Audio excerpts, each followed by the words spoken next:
વાલા ભક્તો, આજે હું તમને એક કથા સંભળાવવા જઈ રહી છું, જે સાંભળવા માત્રથી તમારા જીવનમાં સુખ, સંપત્તિ અને ધનની વર્ષા થશે. તો ચાલો કથા સાંભળીએ.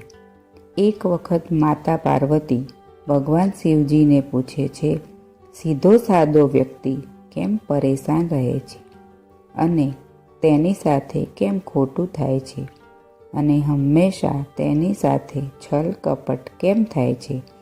અને ત્યારબાદ ભગવાન શિવ બોલ્યા, હે દેવી પાર્વતી, આ કથા સાંભળો. તમારા મનની બધી ઉલઝન સમાપ્ત થઈ જશે. જો તમે આ કથા સાંભળો છો તો પૂરી સાંભળજો, સાચા મનથી સાંભળજો. આ કથાને અધૂરી છોડીને જવાની ભૂલ ન કરતા, કેમ કે આ પવિત્ર કથાને મનથી અને પૂરી સાંભળવાથી ઈચ્છિત ફળની પ્રાપ્તિ થાય છે. અને જો તમે શિવ ભક્ત છો તો ભોલેનાથનો અનાદર ના કરશો. હવે વાર્તા શરૂ કરીએ. એક બાળક તેના પિતાની સાથે જંગલમાં ફરવા માટે જાય છે. તે દૂરથી જુએ છે કે એક સિંહ હરણનો શિકાર કરી રહ્યો હતો. તે બાળકના મનમાં આ દ્રશ્ય જોઈને એક કરુણાનો ભાવ જન્મે છે. તે તેના પિતાને કહે છે, પિતાજી, આ હરણ તો કમજોર છે અને પેલો સિંહ તેને ખાઈ રહ્યો છે. આપણે તે હરણને બચાવવું જોઈએ. આ સાંભળીને તેના પિતાએ કહ્યું કે તે સિંહ પણ ભૂખ્યો છે. જો તું હરણને બચાવીશ તો તું સિંહ માટે ખોટો બની જઈશ. અને તેના પિતા કહે છે કે આ પરિસ્થિતિમાં તું શું કરી શકીશ? તેના પિતાએ તેને કહ્યું કે જેવી રીતે જંગલમાં સીધા વૃક્ષ હોય છે તેને સૌથી પહેલાં કાપવામાં આવે છે અને જે વાંકા ચૂકા અને ત્રાંસા વૃક્ષ હોય છે તે વર્ષો સુધી જંગલમાં ઊભા રહે છે. હવે આ વાત બધાએ વિચારવી જોઈએ કે એક જગ્યાએ કોઈનો ફાયદો છે ત્યાં બીજી જગ્યાએ કોઈનું નુકસાન થાય છે. જેવી રીતે એક સિક્કાની બે બાજુ હોય છે તેવી રીતે સચ્ચાઈ અને બુરાઈને પણ બે બાજુઓ હોય છે. તો સવાલ એ છે કે કોઈ વ્યક્તિને કોઈ સારું કામ કરવું છે અને સારું બનવું છે તો તે કેવી રીતે પોતાનું કામ કરે જેનાથી કોઈને નુકસાન ન પહોંચે. ત્યારબાદ માતા પાર્વતી પૂછે છે કે હે મહાદેવ, મને કંઈ સમજમાં આવતું નથી. કૃપા કરીને મને વિસ્તારથી સમજાવો. ભગવાન શિવ કહે છે, હે દેવી, આજની વાર્તા જે હું કહું છું તેમાં સીધો સાદો વ્યક્તિ કોને કહેવાય, એનું કર્મ શું હોય છે અને તેની સાથે છલ કપટ કેમ થાય છે તેના વિશે છે. ભગવાન શિવ કહે છે, વાત એ સમયની છે જ્યારે ગુરુકુળમાં બાળકો શિક્ષા પ્રાપ્ત કરવા જતા હતા અને ત્યાં જ પ્રકૃતિનો આનંદ લેતા હતા. એક દિવસ વ્રજપુર ગામનો સોહિલ નામનો યુવક એક ગુરુકુળમાં શિક્ષા પ્રાપ્ત કરવા માટે જાય છે. તેના માતા પિતા તેને નાનપણમાં જ ગુરુકુળમાં મોકલી દે છે અને ત્યાં રહીને જ તે બધા શિષ્યો સાથે સારી સારી વિદ્યા શીખે છે. તેમને તેવું પણ શીખવાડવામાં આવે છે કે હંમેશા ભલાઈનું કામ કરો, સારું કામ કરો, બધાની મદદ કરો. આ વાત સોહિલના મગજમાં બરાબર બેસી ગઈ હતી. સોહિલ જ્યારે ગુરુકુળથી પોતાની શિક્ષા પૂરી કરીને પાછો આવ્યો ત્યારબાદ ગામમાં બધાની મદદ કરતો હતો અને કોઈનું પણ કામ કરી આપતો હતો. કોઈ પણ યુવક તેને કામ કરવા માટે કહે તો તે કોઈને ના નહોતો પાડતો. પરંતુ સમય વીતતો ગયો અને એક દિવસ પોતાના કાનથી જ તેણે તે સાંભળ્યું કે ગામના અમુક યુવકો તેનો મજાક બનાવી રહ્યા છે. બધા કહે છે કે સોહિલ તો ફક્ત ફાયદો ઉઠાવવા માટે જ છે. જેટલો બને તેટલો તેનો લાભ ઉઠાવો. તે કોઈને ના નથી પાડતો. તે બધાનું કામ કરવા માટે પોતાનું કામ પણ છોડી દે છે. જુઓ તે કેટલો મૂર્ખ છે. આ સાંભળીને તેને ખૂબ જ ક્રોધ આવ્યો, કેમ કે તે તે તો બધાની નિષ્પક્ષ ભાવથી અને સાચા મનથી મદદ કરતો હતો, પરંતુ બદલામાં તેને શું મળ્યું? તે સાંભળીને તેના દિલમાં ધ્રાસકો પડ્યો અને તેણે મનમાં ને મનમાં જ નક્કી કર્યું કે આજ પછી તે કોઈની પણ મદદ નહીં કરે. અને હવે સોહિલ ગામનો એક એવો યુવક બની ગયો હતો જે કોઈની પણ મદદ ન કરતો, ભલે કોઈ ગમે તેટલી મુશ્કેલીમાં કેમ ન હોય. સોહિલને કંઈ જ ફરક પડતો ન હતો. સોહિલનો આ બદલાવ જોઈને બધા ગામના લોકો આશ્ચર્યચકિત થઈ ગયા કે કાલ સુધી તો જે દયાનો સાગર હતો અને અચાનક તે આટલો નિર્દયી કેવી રીતે બની ગયો. આ જોઈને તેના માતા પિતાને પણ તેની ખૂબ જ ચિંતા થવા લાગી અને તેમણે સોહિલને પૂછ્યું, બેટા શું વાત છે? કેમ આટલો બધો બદલાઈ ગયો છે? ત્યારે સોહિલે કહ્યું કે હા પિતાજી, આ જમાનામાં કોઈની ભલાઈ કરીને કંઈ પણ મળવાનું નથી. આ વાત હું મહેસૂસ કરી ચૂક્યો છું. મેં મારા જીવનમાં જેટલી શિક્ષા ગુરુકુળમાં લીધી તે બધી જ શિક્ષા બેકાર થઈ ગઈ છે. તે વ્યર્થ હતી, કેમ કે આ સંસાર કોઈનો નથી. સાચા હૃદયથી કોઈ કોઈની મદદ કરે છે તેને બેવકૂફ સમજવામાં આવે છે. અને આ કહેતાની સાથે સોહિલ રડી પડે છે અને ત્યારબાદ સોહિલ ત્યાંથી જતો રહે છે અને ખૂબ જ પરેશાન રહેવા લાગે છે. તેના માતા પિતા એવું વિચારતા હતા કે સોહિલ પહેલાં જેવો બધાની મદદ કરવાવાળો બની જાય, પરંતુ તે ખૂબ જ દૂર નીકળી ગયો હતો અને દિવસે દિવસે તેની હાલત ખૂબ જ ગંભીર થઈ ગઈ હતી. એક દિવસ તેના માતા પિતાને ખબર પડી કે બાજુના ગામમાં એક સંન્યાસી આવ્યા છે અને તે માનવ સ્વભાવ વિશે ખૂબ સારી રીતે જાણે છે. એટલે સોહિલના માતા પિતા સોહિલને લઈને તે સંન્યાસીની પાસે જાય છે. ત્યારે રસ્તામાં એક સ્ત્રી એક સંન્યાસીને ખૂબ સાચું ખોટું સંભળાવી રહી હતી. તે કહેતી હતી કે તેમને શરમ નથી આવતી અને ભીખ માગવા માટે આવી જાય છે.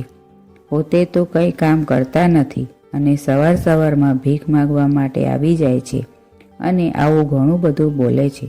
પરંતુ સંન્યાસી તો ભિક્ષા માગીને જ ખાય છે. એટલે તે એકદમ શાંત થઈને ઊભા હતા. તેમના મનમાં ક્રોધ સહેજ પણ ન હતો અને તેમને તે ઘેરથી ભિક્ષા ના મળી તો બીજા ઘર તરફ જાય છે. આ બધું જ સોહિલ જોઈ રહ્યો હતો. ત્યારબાદ સોહિલના માતા પિતા ગામના લોકોને તે સંન્યાસીનું ઠેકાણું પૂછીને આશ્રમમાં જાય છે અને ત્યાં જઈને જુએ છે તો તે એ જ સંન્યાસી હતા જેને પેલી સ્ત્રી આડું અવળું સંભળાવી રહી હતી.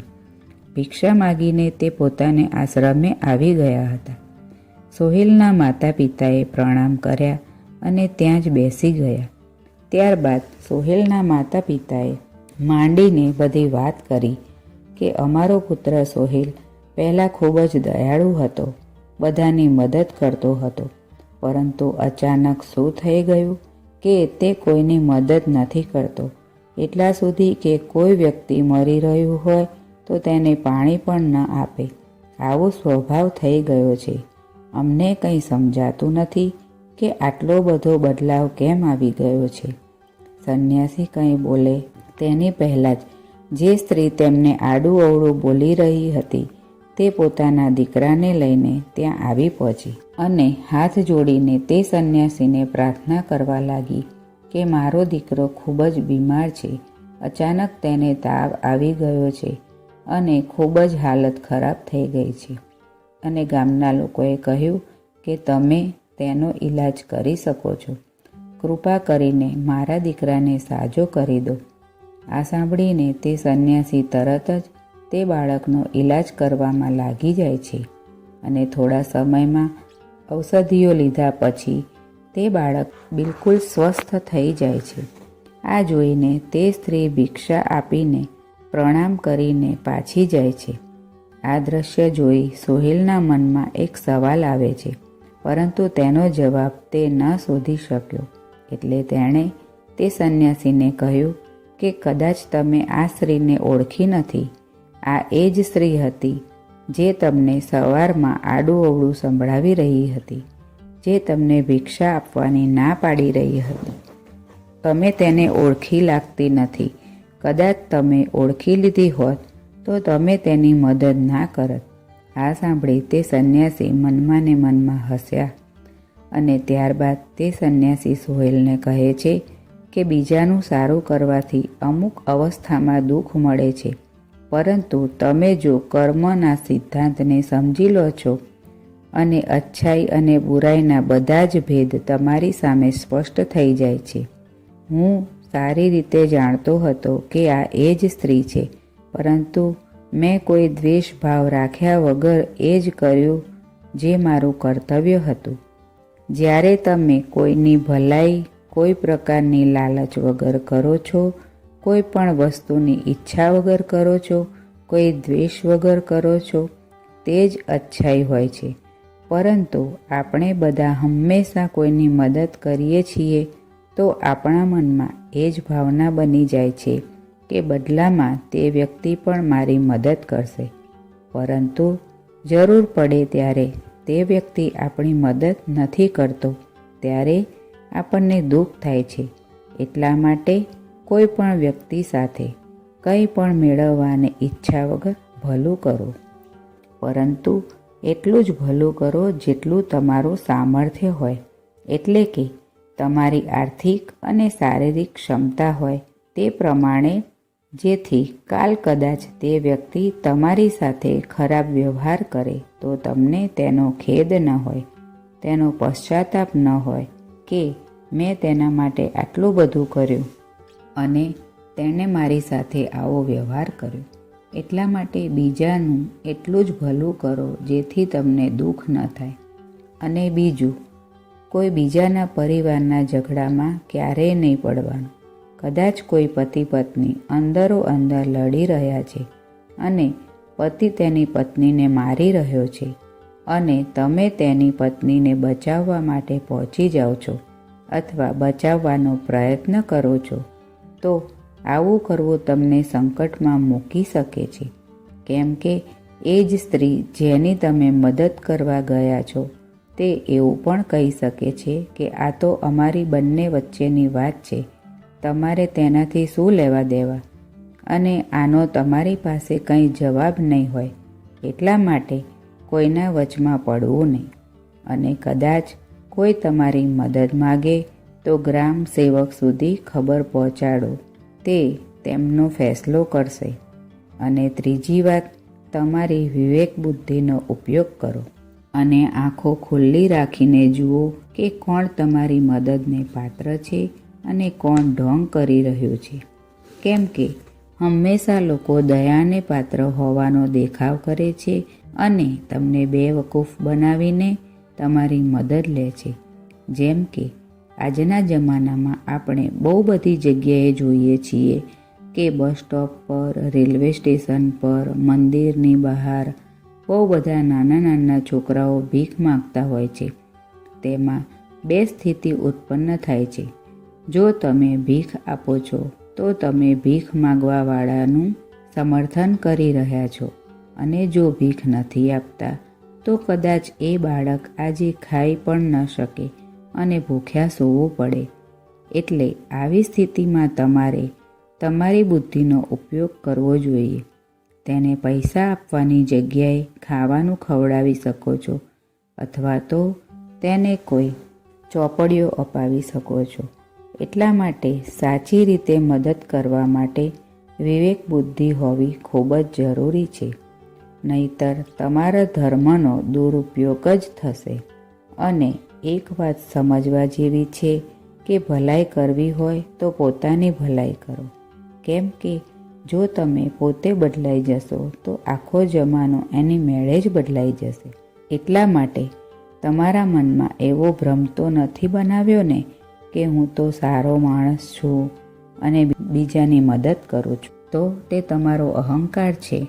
માણસ ક્યારેય સંપૂર્ણ નથી હોતો, અને જે પોતાની જાતને સંપૂર્ણ સમજે છે તે અંધારામાં જ છે. એટલા માટે બીજાને બદલવાની જગ્યાએ પોતાને જ બદલવા પર ધ્યાન આપો. અને એટલે જ તમારે ભીડમાં પણ એકલા રહેતા શીખવું પડશે. તમે બધાની સાથે છો, બધામાં હાજર છો, પરંતુ અંદરથી તમે શાંત છો, એકાંતમાં છો અને અંદરથી મૌન છો. તમારી અંદરના એકાંતનો આનંદ ઉઠાવવા માટે તમારે ધ્યાનમાં ઉતરવું પડશે. રોજ ધ્યાનને પોતાનો હિસ્સો બનાવવાનો છે, ધ્યાનને સમય આપવાનો છે. ત્યારબાદ તમે જોશો કે તમારી અંદર એકાંત જેવો આનંદ આ દુનિયાની કોઈ વસ્તુમાં, કોઈ મોહમાં કે કોઈ વાસનામાં નથી. નદીના કિનારે પડેલો નાનો પથ્થર પણ નદીના વહેણમાં કપાઈને મુલાયમ બની જાય છે. તેમાં કોઈ તિરાડ કે કોઈ ખૂણો નથી રહેતો. તેવી જ રીતે ધ્યાનના નિરંતર વહેણમાં મન એટલું નિર્મળ બની જાય છે કે જેના પછી કોઈ પણ વસ્તુને મહેસૂસ કરી શકીએ છીએ અને વર્તમાનનો મતલબ સમજી શકીએ છીએ. અને ત્યારબાદ આપણી અંદર દયાનો જન્મ થાય છે, જે કરુણા કોઈ વિષય વસ્તુથી જોડાયેલી નથી. એટલા માટે આજથી જ પોતાની યાત્રા શરૂ કરી દો અને પોતાના જીવનના આનંદને ઓળખો. કેમ કે મનુષ્યની જિંદગી બહુ જ નાની હોય છે. ખબર નહીં ક્યારે છેલ્લો સમય આવી જાય છે. જીવનના જે પલ વધ્યા છે તેને પરમાનંદમાં જોડી દો અને સોહેલ બધું સમજી જાય છે અને તેનામાં બદલાવ આવી જાય છે. ત્યારબાદ ભગવાન શિવ આ કથાને અહીં સમાપ્ત કરે છે. આ વિડીયોને બોલતી વખતે કંઈ ભૂલ થઈ હોય તો હું ક્ષમા માગું છું.